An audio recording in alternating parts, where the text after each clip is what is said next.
right, what's up, guys? Namaste, everyone, and welcome to the very first episode of For the Culture, the only podcast in the world dedicated to highlighting prominent Hindus in Western society.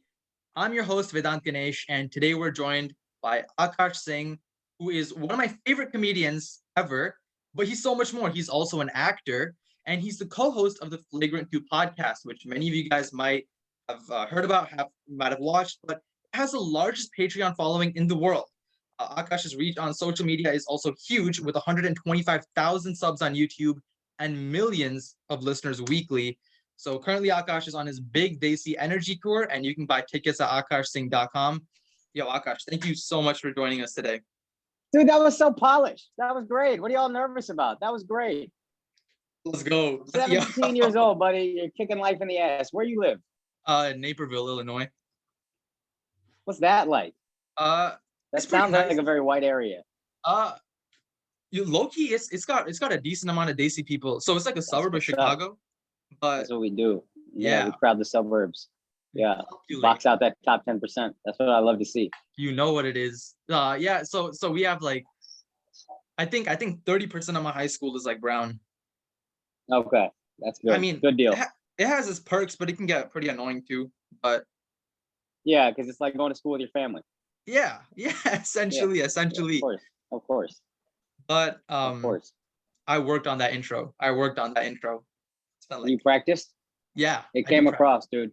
Well done. Let's go. Right. So I kind of want to start off by talking about, how I got introduced to you, how I found out who you were.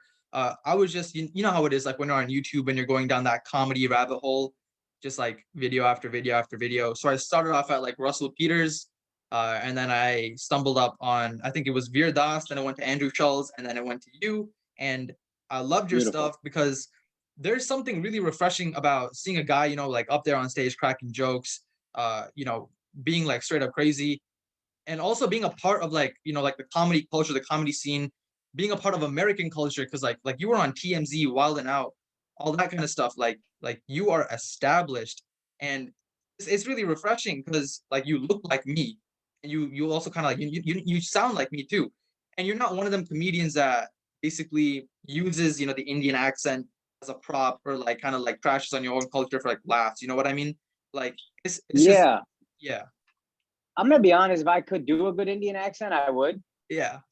I think the longer, and then this is something when I first started comedy and I was younger, dude, I'm 36 now. I'm 37 in a couple of weeks, so I'm old. So you're like a baby to me.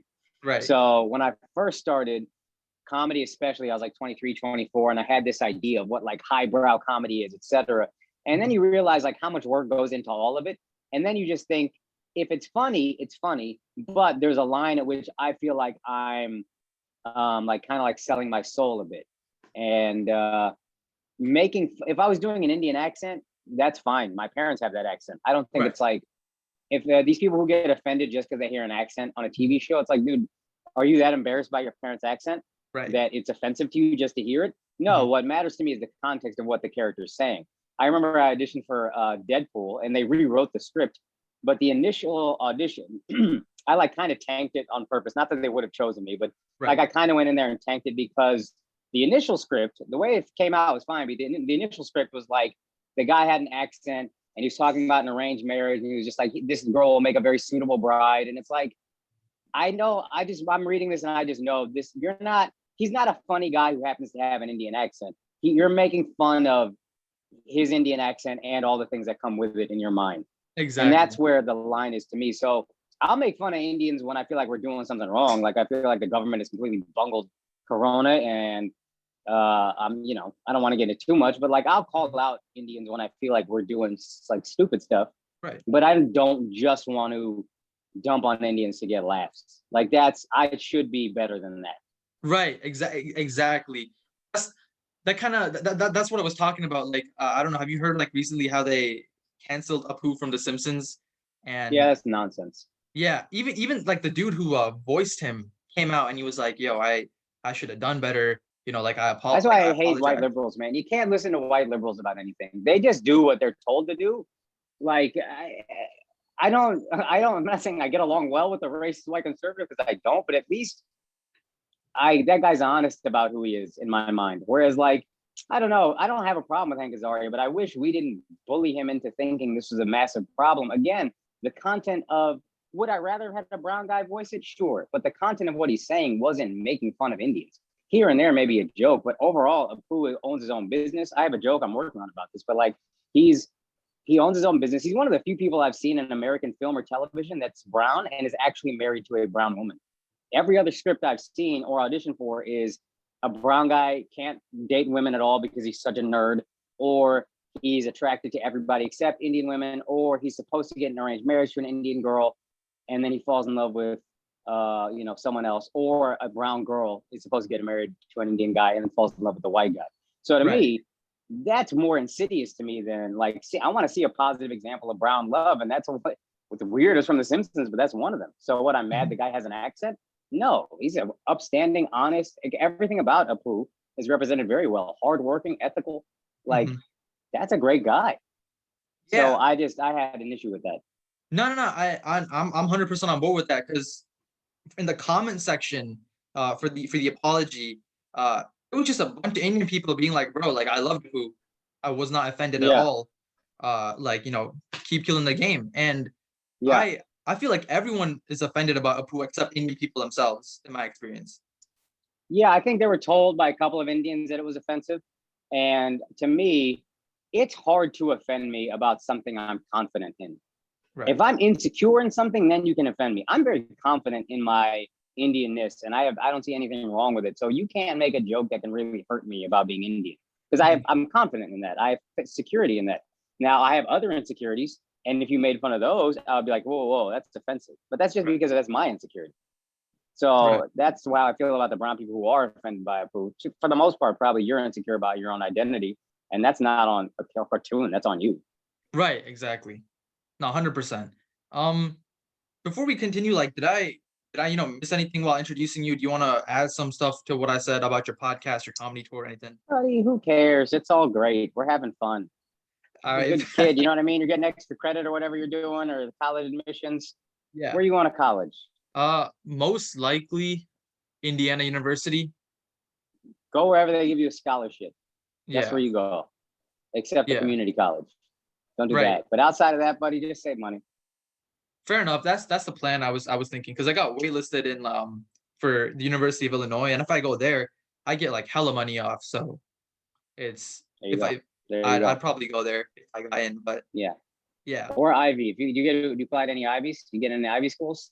I applied to UPenn, but my essay was actually about comedy. I talked about. Oh yeah, you lost it right there. Yeah, I made a dick joke, I made a weed joke, and I made a terrorism joke. In the I was, because my grades ain't you the didn't even want best. to go there. I was Hail Marying it, like I stand out. Maybe you accept me. They didn't accept me, but right. it was a pretty solid essay, if I'm gonna be for real. But yeah. So one thing I've like noticed in about comedy in general is that it's not really the field that comes to mind when we think about Desi people, when we think about Hindu people. We usually think about like doctors or like engineers, the stereotypical STEM fields. No one thinks about comedy when we talk about brown people. So first off, like why did you go into comedy? My friend made me do it, and he used to always tell me, I was in anatomy and physiology, and there was this white kid that I was classmates with, and he used to always tell me, you're not going to be a doctor, you're going to be a stand-up comedian, I'm going to be your manager. And then that was like something that seemed cool, but I was like not anything I ever thought I could do. And then the next, or maybe 2 years later, we went to colleges like an hour and a half apart, and he made me do it. And then from there, it was kind of like, that's what I knew I wanted to do. But yeah, you weren't supposed to, especially this was like the early 2000s. Again, I'm old. So as an Indian kid, it's like, that's not even a real thing. Russell wasn't a thing yet. So it just seemed ridiculous. And then Russell made it, and that kind of made it possible. But I think also I had a year in between graduating college and getting into med school. I didn't get in. I needed to my MCAT score wasn't quite good enough, and like all that stuff kind of lined up to where I could take this year and explore. And then once my mom gave me the go ahead, I asked for her permission, and once she said go ahead, then it was like, all right, let's go for a year. And then after a year, it was just kind of like, I just know this is what I have to do, and I can't.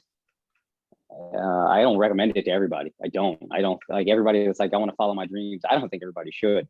But I was willing to sacrifice whatever. Like I don't need to go out with friends and drink on a Friday night. I don't need to live that life. Like I can struggle for years and not make money, and it'll all be worth it for me. And luckily, it ended up working out. It still doesn't work out a lot of times, you know. So I think I was very fortunate, and just again being friends with a guy like Andrew, who blew up at the right time, and then we had great chemistry and started this podcast, and like things still had to fall in the right place for me, and I'm very fortunate and blessed that that happened. But I get why our parents. Long story short, I get why our parents are like, no, be a doctor. That's secure money. Right. Cause like that must have been really scary though, because like doctors are guaranteed rich people. Like comedians, Yeah, just like you either make it or you don't. it wasn't as scary for me, but just because I kind of knew.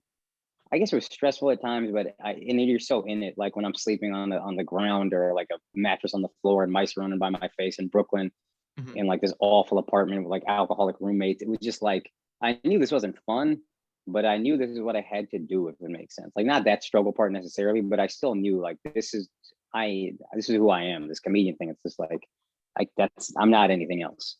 This is Right. what it's got to be. Right. I It was feel. scary, but I think for them, and there's definitely moments where I doubted for sure, long periods of doubt. But to a large degree, it's like also I just don't quit anything either, and maybe that's all it was. But I just knew this is what it had to be. Right. Right. Was that like a tough conversation to have with your parents? Like, because you were on a pre-med track, right? And Yeah, I was pre med. I would have had to do like a year, like a scribe program, or like gone to the Bahamas or whatever, one of those. Like I didn't do great my first 2 years of college, and then my MCAT score was fine, but it wasn't good enough to get me into like a good school.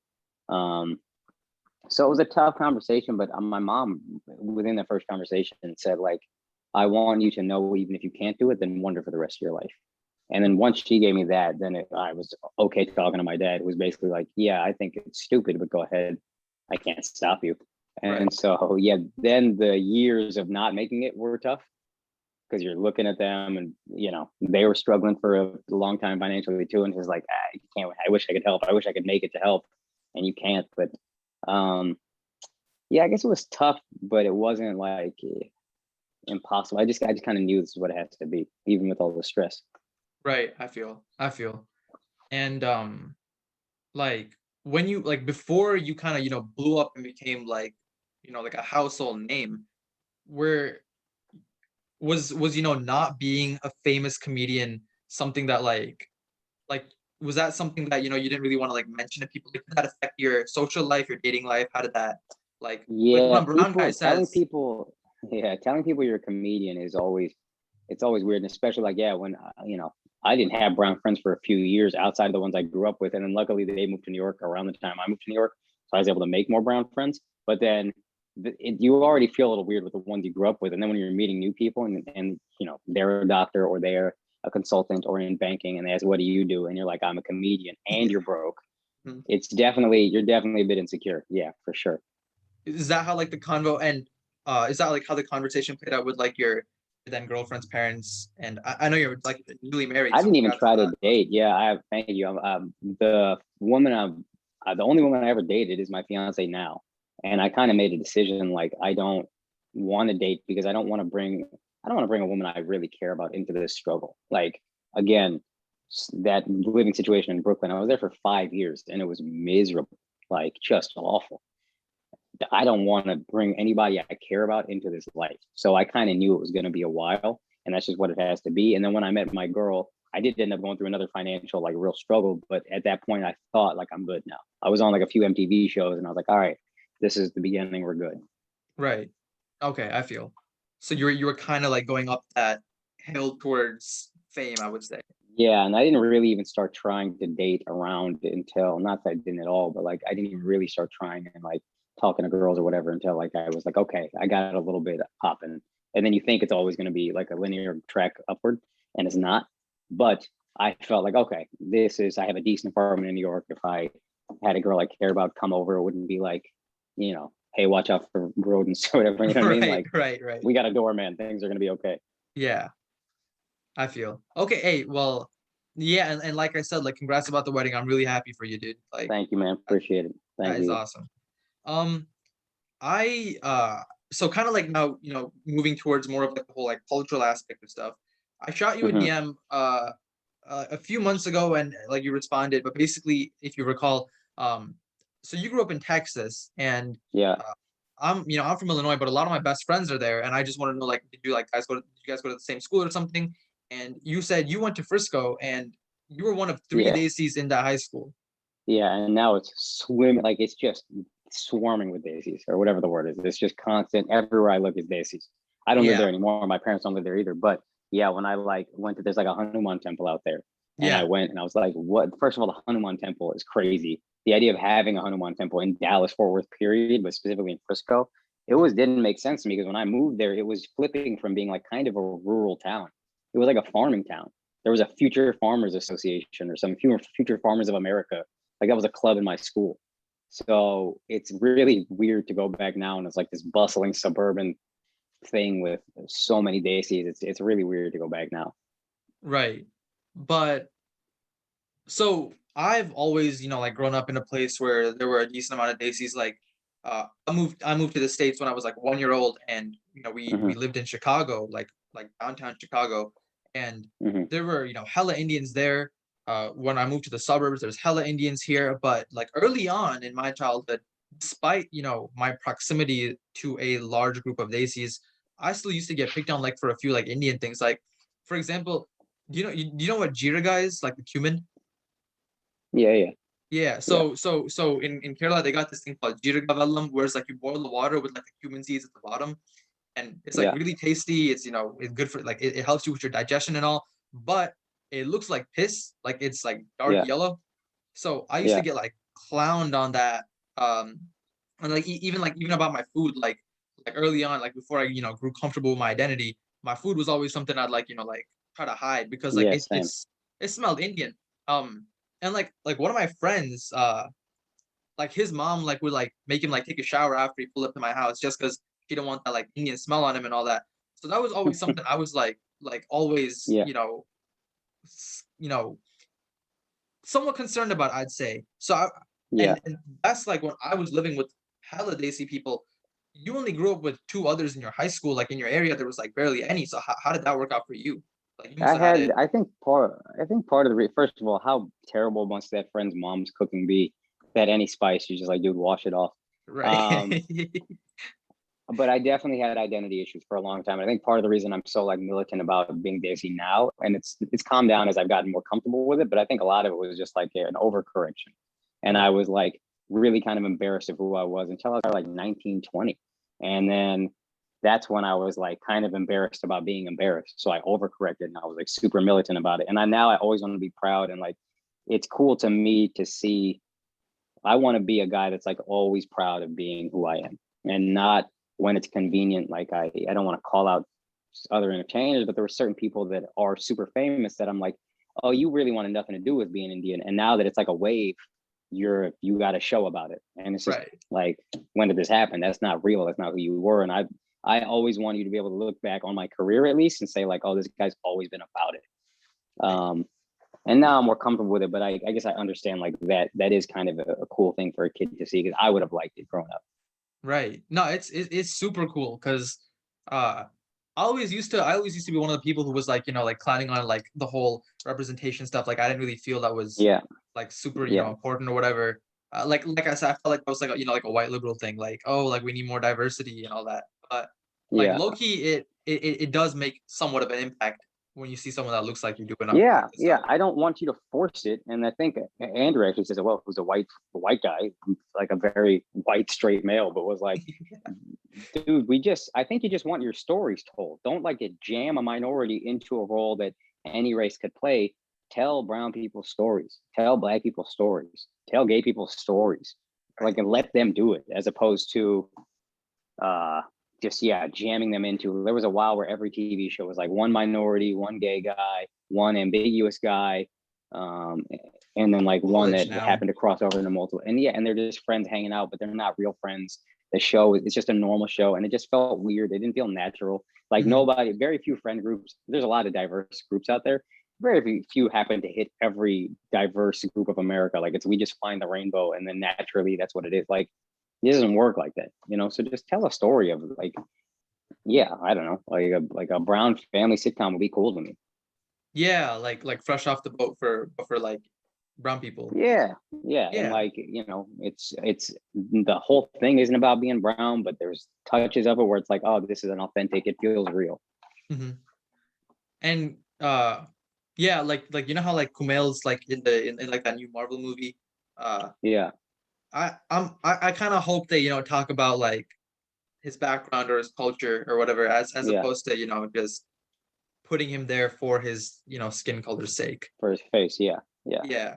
Kind of going off of diversity. I know that in the comedy scene you have a few uh big brown names, like you got Russell Peters. I guess you could say like Nimesh Patel, yeah. or That's my Veer. guy. Yeah, you know him. Yeah, we're doing a show in Miami, May 20th. Nimesh and I, like, he's a couple of years. He started a couple of years later than me, a couple of years younger. But when I first moved to New York, he had just kind of started. So we've been cool for, we're co-headlining the show in Miami on May 20th. Good guy, funny. Like, we got nothing but love for Nimesh. I've noticed that your YouTube thumbnails are like hella, so like you guys have the same editor or Yeah, yeah, yeah. something. Yeah. No, no, no. You see, I think I kind of saw what worked with Andrew and then started tweaking that. And then Yeah. people see what works with you and then they kind of tweak that. And then like that's kind of the game. So it's the blueprint is there. And that's what Andrew always told me, like, dude, just do what I do. Right. And so that's kind of not to say I'm like the trendsetter or whatever, but like I took what he did and then some people took things from me and then I'll take things from them or whatever. And that's just to me, that's just this is how it's going to go because we're all learning this right now together on the fly. Right, right. And Yeah. this is just a tangent question, by the way, not the one I was gonna ask, but like so you're obviously, you're a very big member of the Flagrant 2 group. Uh are you guys like is that are you guys like chill outside of the podcast? Do you guys like go and like do like normal like friend stuff, or is it Yeah. all like Yeah. Yeah. I don't hang out as much as I used to because I'm just engaged now and I got this the whole life going on. But like everybody outside of me lives in the same like compound. Like Andrew has a house where he lives right now in Florida. And then there's a house upstairs above that, like a guest house. And that's where Mark and his fiance are. And then there's a pool house, and that's where Dove is. And then oh, Alex okay. is also off kind of somewhere else. But yeah, everybody spends a lot of time together. And Right, those guys all work together. So they spend all day together. right, right. Yeah. But yeah, so I was just gonna ask, like, so we have like a few, big brand names, like I was saying, like you, Nimesh, Russell. We got Veer Das, but I mean, I guess he's like Indian. Right. But so we have a few, brown names, but we see that the industry is um, like I feel like you guys are the exception, you know what I mean? And it's not like the norm to have like a brown comedian up there. So do you feel like do you feel like that's all right? Like that's just how it is. If there's any comedian, there's any comedian. Or do you feel like that diversity like needs to like change? Or like if so, like how do we go about doing that? So I'm not fully clear on what you're asking. And I don't mean that's not a good question. Just clear it up for me because I'm not fully getting it. Right, right, right. So like basically I'm asking for like your thoughts on the diversity in the comedy industry. Is that something that's, it is how it is, or is that something we need to like actively, try and alter, or like what's up with that? How would we alter it? I'm That's not. what I'm not like upset. I'm genuinely just trying to figure out like. right. I don't know. Actually, I was just trying to get your thoughts on that. Like, do you feel like that's something we do need to change? Yeah, I guess I'm not clear in like. Yeah, are you saying like do I think what are they like putting up certain types of diverse people or is that what you're asking? Yeah, Like with yeah, certain thoughts and I okay. Yeah, I do feel that. And you don't want to hate on anybody's success or whatever. And it always could be coming from a place of insecurity. So when, I'm a kid that's been in therapy for a few years. So I try to check myself and be like, where's this coming from? Is it just me being insecure that I'm like, oh, these guys are getting the shots and I'm not? Because as I've gotten more successful on my own, that does bother me less. So it could all be my own insecurity. But I don't know. I do feel like the industry tries to play a game that doesn't really work. And that game might just be to appease like the loud woke Twitter mob. And at the end of the day, I think most people aren't that. right. And I think most people, I hope, are fairly moderate Hmm. and they're not on one extreme or the other. Like when they see the people storming the Capitol, they're like, Jesus Christ, you guys are monsters. And then when they see these people being so woke that they're triggered by frozen yogurt or whatever, they're like, you guys are idiots. Right. So I think the industry kind of goes to appeal to, they don't want to appeal to the Capitol Hill mob because that's too much backlash because they appeal to the frozen yogurt type. oh, I'm triggered by this, I'm triggered by that. And they put up people who kind of not propagate those ideas, but they're kind of in line idealistically with that line of thinking. And that's cool. Great for them. They have their thing set up. But I think what's cool that we're finding now is you can just go get the people. And that's what, again, Andrew always said, like, you can just go get the people now. You have access to them directly with YouTube. So you guys can stick to that model if you want. Now we have access to the people. And then that's a connection where, like, I'm not beholden to anybody. I would have loved to have been on a TV show. I'd still like to be on a really good, like Rami. I think it's a great TV show. I think Rami's so good. I would love to be on a show like that. But if not, cool. And if even when you're on a show like that, you're always worried, like, oh, I got this tweet that I said, whatever. I got this thing I said on stage. Am I going to get fired? Am I going to get fired? Right now, I'm kind of my own. Well, outside of Andrew, I'm my own boss. So you're not going to fire me for anything I say. You can't cancel me. People can cancel me that were never subscribed. So I'm pretty happy with how things worked out in the long run.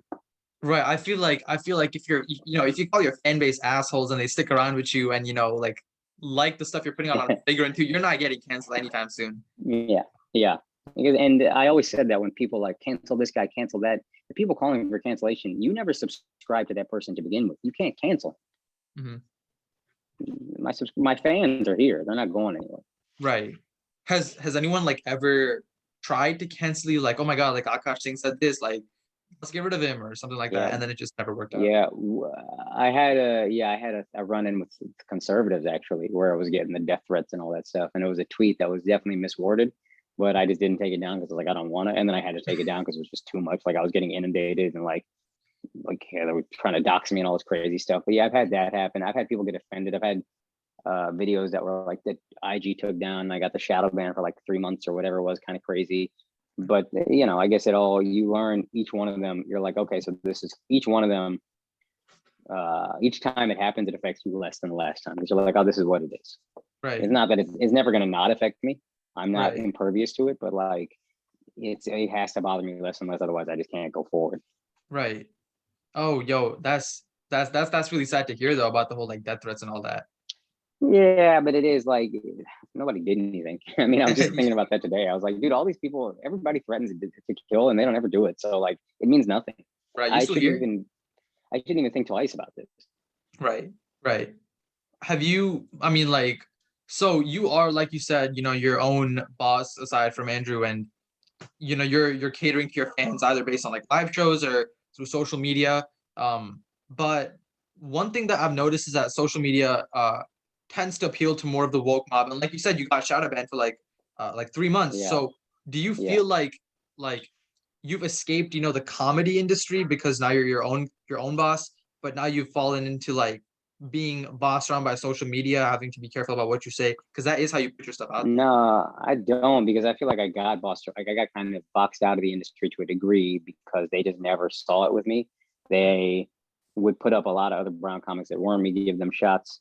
And then luckily this thing was like, Andrew was just like, here, just do this. I'm doing it. Just do it. And I started doing it. And then it's like, oh, social media can take a video down, but they can't stop it. Like, I mean, unless you go full like crazy, they're not taking your video off of every platform.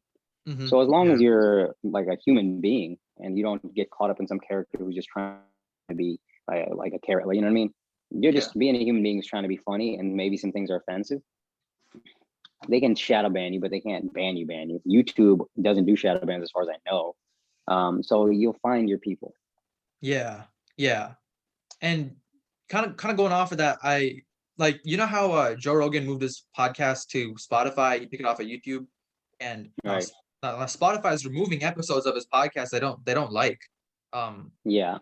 Like, so I feel like it's pretty risky, like what platform you choose to put your stuff on. Or yeah, that's true. I mean, Joe, I think got so much money that he's just like, whatever, who cares? 50 months. And there's a price. I think the article I read was 100 million. I don't even know. In my mind, it's probably more, just because I know what the listenership is. Like, I think I heard it was like 25 million people a week. And to me, anyway, point is, I think there's a point at which we're all just kind of like, look, this is so much money. Yeah, some things could be annoying, and that's just fine. Like, you're paying enough money that my kids are going to be okay, so don't worry about it. Or like, I'm not going to worry about it. But yeah, if you're gonna be just giving a straight product to the people, the straight dope, like that's cool. Right. There's a little more money in potentially selling out, and the cost is maybe they ban some episodes. I don't think that's the worst. If that's the worst that happens, cool. If they still let you kind of do your thing up and they take out some old episodes, fine. Like you got paid, 9 figures or whatever. So have fun. You know what I mean? Right. Yeah. I don't know if I fully answered your question, but I think with some of those platforms, you choose knowing like, all right, I'm selling out a bit and there's going to be some stuff I don't like, but the price is so good that it's worth it. Yeah. Yeah. Exactly. And no, that was you answered my question. Uh, so kind of like turning it back to the whole whole culture stuff. So on your website it says that you have an intense pride in your upbringing, and one of your Yeah. shows and on this podcast you said that you were militant about being brown, and you even performed at the Festival of India in Texas. So I guess what I'm trying to ask is like why the pride? Why do you feel that's important? And what are a few things about your culture that you're so proud about? I don't know nearly as much as I should about my culture, to be honest with you. And maybe that's part of me overcompensating. I think, like I said, it's overcompensating from being embarrassed by it when I was younger. Mhm. Um, and I also now, because I was like that, I think it was just like now I look at that as being so corny that I want to go the other way. But also, I think, like you said, it's kind of you don't see a lot of people like truly being proud of being Indian, or at least I didn't growing up. Now you're seeing it much more.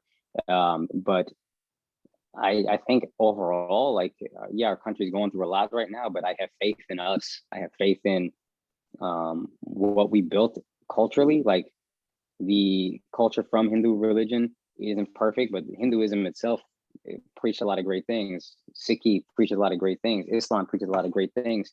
Mhm. And I think we're rooted in that enough that we will be okay eventually. And I guess I just have pride in that. Like we are still tied to family.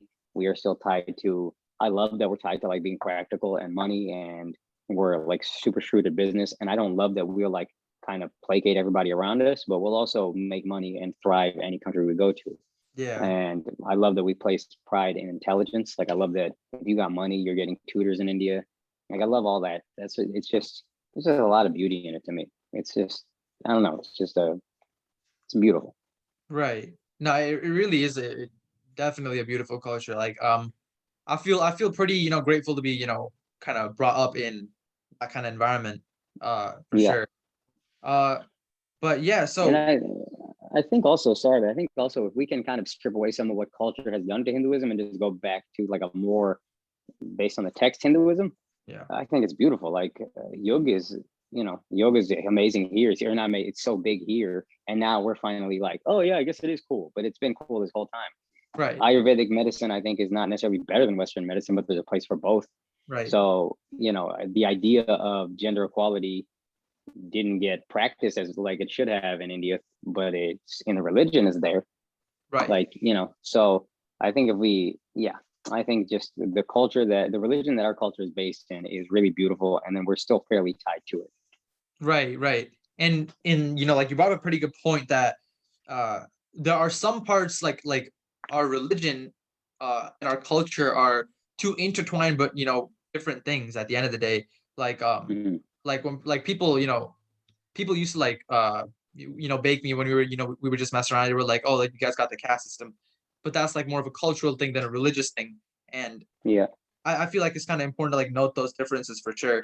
Because like once I going off on a tangent, once my mom was in a taxi, and like the taxi driver just started being hella racist all of a sudden, and she's like yo, like you got the caste system, brown people they don't tip well, and she like threw her suitcase on the. It was insane, like straight up out of a movie type thing. But We don't uh tip well though. He's not wrong about that. yeah, I think he got mad because my mom didn't give the best tip. But Yeah, yeah, probably. He yeah, wasn't wrong. he was probably not. Um, but yeah, I was gonna ask you if you tried to downplay your heritage as a kid, but you already answered that. So I was just gonna a few other questions. What's your favorite work related memory and accomplishment that you got? I think starting the podcast is probably up there, and then we started the Patreon. I was super broke. Like I was like, I did not know how much more money I had left. Period to keep going in this business, and believed in the following that we had via Patreon, and I knew some other podcasts making good money on it, and I'd been trying to get Andrew on board, and he was like kind of on the fence about it, And then I remember saying to him, at this point, I am so broke. I am literally pleading with you. Please, let's start this. And he was like, yo, let's go. He saw that I like his friend needed help, and he was like, let's go. And then he marketed it great. Like he led the way on that. But then we just built this thing that's been like, you know, a rocket ship, and it's been amazing. And then having this podcast with Andrew, who I've been friends with for like 12 years. And I always knew I wanted to do a podcast with him. I don't even know if he knew that, but I was like, dude, if we do a podcast, it'll be good. I know this. And then to see that, and again, it's so much credit to him. And it's like, I don't ever want to sound, I'm so thankful to him for everything he's done, but like we built this thing and now it's taken off. And it's like, that's probably the thing I'm most proud of, because it was done by us. Like he helped obviously a ton, but there's no industry giving us a handout. There's no handouts along the way. It was all kind of self-made. So I think that's really cool. Just like, yeah, building the YouTube following is also cool. And then just I will have a lot of pride when this point comes. To be honest, I know I'm not like in the brown zeitgeist yet. Like they see like kind of like zeitgeist where there's a tipping point and we're all suddenly aware of someone. mm-hmm. And then at that point, what's weird is they say like for Black comics, they'll say Black people will make you famous and white people will make you rich, or something like that. Like if you get the Black people to get on board, you can't get famous without your own people. For Black people, like they're the ones that are going to get you big enough to where the white people take note, and then you get super famous, something like that. Brown people's the opposite. Brown people don't really want anything to do with you, but then when white people start co-signing, they're like, oh, okay, this is a guy. Right. And not you guys, not the younger generation. You guys have access to much more stuff maybe, but like generally speaking, my age and stuff, I don't really know Akaash Singh, cool, whatever, always on this, who cares? But if mainstream culture kind of like, oh, this guy's funny, then that's it. And then they're the most loyal. So there's that whenever that point comes, whenever that tipping point comes, I know it's going to get crazy, and I have a lot of pride in the fact that I got there. Mm-hmm. But right now it's flagrant, everything I built, and that'll be a secondary. Like I'm super proud of that. We got there. Right. No, that's insane though. Like, cause like you were saying, your success, your podcast, it was just like two dudes doing their own thing, like pretty much self-made. Kind of like you kind of launched that podcast, you and Andrew, you launched that podcast by yourselves and you made it what it is. So do you have any pointers from me as to like what I should do? Because I'm trying to start podcast my first episode. How you market it? I'll tell you what you should do. Medicine. That's what you should do. No, I think I said the same thing. It's just like everybody's path is different, and everybody told me that, and I was like, yeah, sure, but like, dude, my path makes no sense. I tried to do auditions and all this stuff, and I grew up. Again, I'm 36. I'm born in '84, so I grew up with TV, and then all of a sudden YouTube comes around, and I don't understand it at all. And all these kids younger than me grew up with it, and they're uploading vlogs, and I'm like, what the hell are you talking about? And I'm still trying to get auditions for shows and all that. And I'm on 5 MTV shows, 7 MTV shows. I think it's going to keep going. Then that all dries up. And then I get this podcast. So everybody's path is different. I can't give you any real advice in that sense. The only advice I can give you is if you want to do this, understand the level of sacrifice it takes. And you have to be okay with that. And I'm not saying you're not, but just like there were so many nights where my best friend from childhood moved to New York, and he was a consultant. So he'd go party on weeknights. I don't drink anyway, but it was just like, I can't go with him. I really want to hang out with this guy. He's one of my only brown friends I've had in the city, but I just can't hang out. I have to go to a show for 8 people and maybe bomb. And then I remember I used to work. He had a nice apartment. I had a terrible one. I would take 45 minutes. I would go to his gym in his apartment via the subway, work out in his gym, shower in his shower with no towel, no nothing. Just like I had clothes in my backpack. Wouldn't even dry off, just throw on clothes and then go straight to shows. And then if it was late and I didn't want to go back home and he was up, I would go back to his place and just sleep on his couch that night. And then the next day I'm back in Brooklyn, and it was just like, that was life for like 3, 4, 5 years, whatever it was. Mm-hmm. So if you're ready for all that, cool. If you're ready for the mice and the power and being poor potentially and all that, like it won't necessarily be that, but if you're like, nah, I'm okay with that if I get to do this, then this is the thing for you. But you'll know pretty quickly whether or not you're a comic. Like if you're doing comedy for like 6 months, you'll know pretty quickly whether or not this is in your blood. Like stand up in particular, it's just like you just are a stand up or you're not, I think. Not how good you get is up to you, but you just are in terms of your personality type, you just are this or you're not. And then also just be creative in terms of making money. Because, well, again, I grew up, there was one path, it was TV. Right. Then the internet came around, and now there's internet, TikTok, OnlyFans. Like I don't understand half of it. So I say that to you, and then as I'm talking to myself, I'm like, there's probably 1,000 ways this kid can make money. I'm just too old to get it. Right. But just I say, like in terms of the lack of security, if you're ready for the potential sacrifice, cool, move forward. And then in the meantime, once you're doing it, just look for ways to monetize and get better and build your craft in the meantime. And don't like sell your soul, but sell everything else. Right. Right. Like right now I have like a tutoring business, and I'm also starting a clothing line. Just trying That's to great. hustle Absolutely. and get that stuff That's out great. there. That's Uh great. in terms of like marketing, how did you make yourself like big? Because like you said, you had no industry to back you up. I was fortunate enough to have a friend who did it himself. Like really, I just got fortunate in that sense. And the podcast was doing fine, and he had Charlemagne to help him out. So, Right. that's great. And then you got to use that guy to springboard off. And now I have to springboard off of these, what my friend has given me. And luckily, I started putting up YouTube clips before Corona was starting to kind of take off. Right. And I was just starting to sell out shows before Corona. And now I just have to pick the momentum back up and start Right. putting up. Like I'm finally getting on TikTok, even though I'm whatever, I'm old, but like I think I'm starting to get it. Right. Instagram, like reels and all that, I think I'm starting to get it. So you just got to keep putting up content and keep building your social, and then finding ways to monetize, and then looking for other business ventures within that. And one last thing, I don't want to go too long, but like nobody explained to me that, even though they did not even listen, but like there's no retirement if you're a comic. Right. There's no 401k, there's no pension, and all this means nothing to you at your age. When you start getting older and you're like, oh, if I stop making money at this, I'm fucked. Like I don't mean to cuss, sorry, auntie or Didi or whatever, but like I'm screwed. So you have to plan for retirement from the second you start. Right. My friend got great advice. Some comic who everybody said was crazy, but he was like, "Yo, take 10% of every dollar you make and put it into something, a savings, a bond, something. 10% of if you get paid $10, you take $1 and you put it into this thing. Have an account, and then just put that account somewhere when it's big enough, and then Right. that's the beginning, and do that forever." Okay. So just all about, thinking ahead and all that.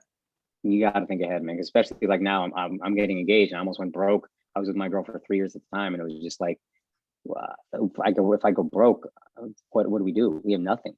Right. And then I realized I'm trying to have kids, and when I have kids, I can't just be living check to check. That's not a life I want. That's not a life where your parents didn't come here for you to do that. So you have to really plan. You have to really think about this and say, okay, how am I going to build a life like this? Right. So just it's all about that mindset of not living in the moment, but saving up for a potentially a rainy day.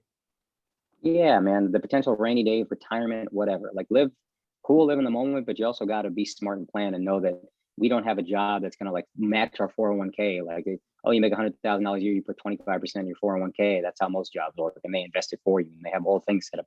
Our job doesn't work like that. You have no salary. You make money whenever you make it. You make $100 today, you might not make money for 2 months. Then you make $10,000 the next month, and you might not make money for a year. Right. Maybe $100,000 one, you know what I mean? So the planning is very different than it is with a salary job. Got you. Okay. And so our last question before our final segment, what's the coolest part about being famous? Like you're verified on social media, like do people like recognize you on the streets? Like what's the Yeah, the coolest part recognition about on the being street is famous? cool. It's funny because you keep saying I'm famous, and I'm like, what is this kid talking about? Maybe because the guy I work with is so much more famous than me. I'm just like, there's nothing. What is he?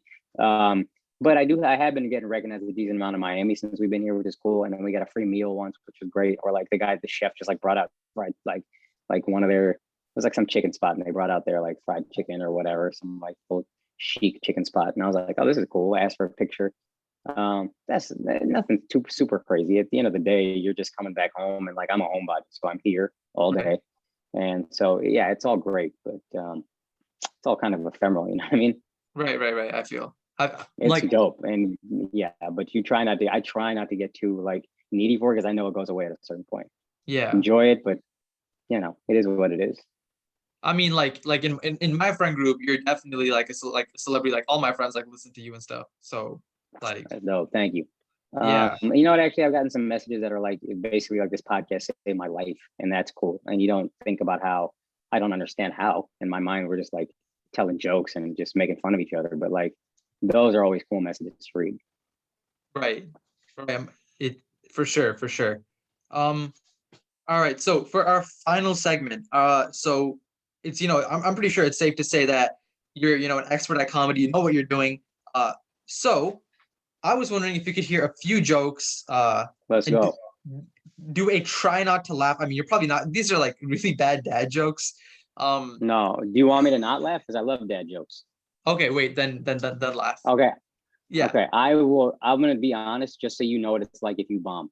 I want you to Okay. experience that firsthand, and it's not gonna be nearly as painful because it's a virtual bomb, but Mhm. you'll get some of the feeling. So if it's not funny, I'm gonna be like as brutally honest as possible. If Okay. it's Gotcha. funny, if it's kind of funny, I'll be like, "That's funny." If it's really funny, I'll laugh, and if it's not funny, I'm gonna stare in your eyes with no life in my own, as if you took some of my soul. Oh no.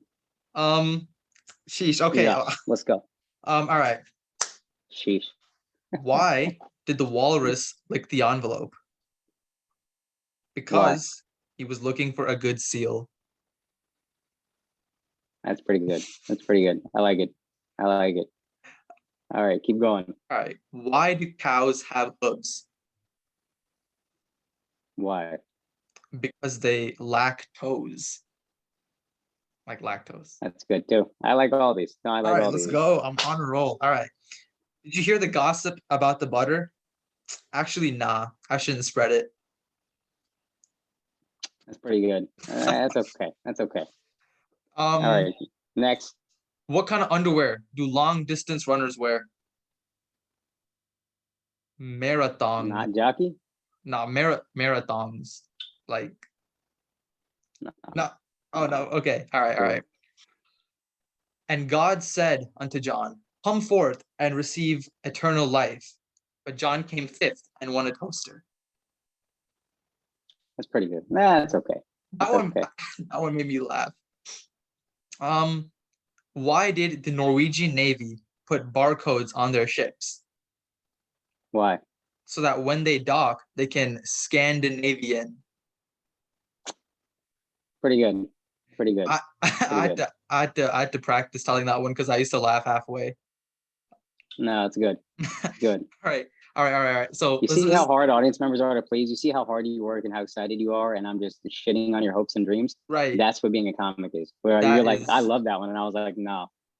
And you're you're just like, right. Yeah, okay. And then I got to go, and I'm like, next joke, monkey. And you're like, all right, I didn't know.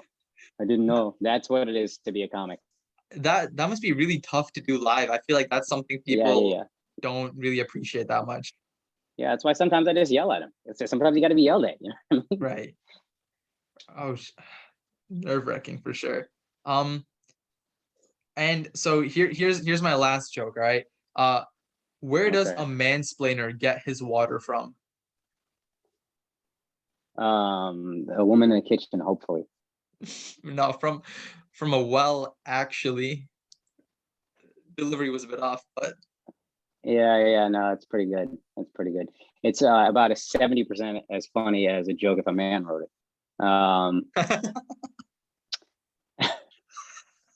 Look at that, huh? A little tag team. All right, don't not laugh. There's no feminists watching this podcast, and if they are, they're broke right, anyway. right. They don't tend to like me Buddy, though. no, whatever. Who cares? You get yourself a wife one day. It's all good. Yeah. Buddy, thanks for having me, man. I hope you Yo, had fun. I had a blast. Thank you so much for doing this and being my first guest and all that. It means a lot to No me. problem.